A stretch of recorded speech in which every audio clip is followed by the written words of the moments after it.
Okay, welcome back and happy Friday. I'm meteorologist Josh Jones in for John Scalzi today. We're going to start off talking about Michael. This is a post-tropical cyclone. Try to say that 5 times in a row.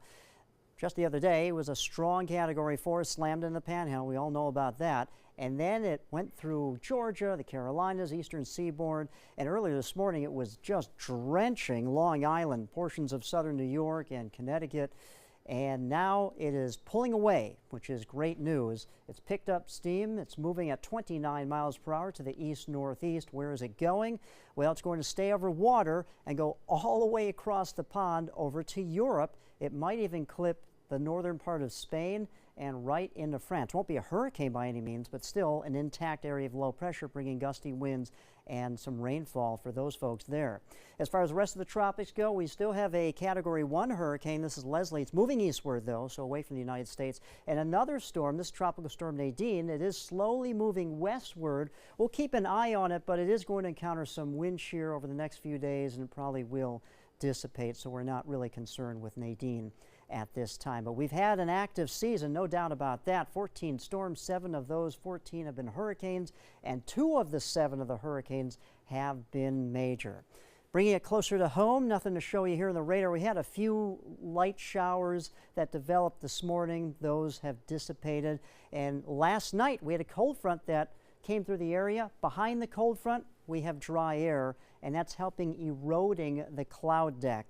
And so we're calling for mostly sunny skies this afternoon, for the most part, and then for tonight, mostly clear skies.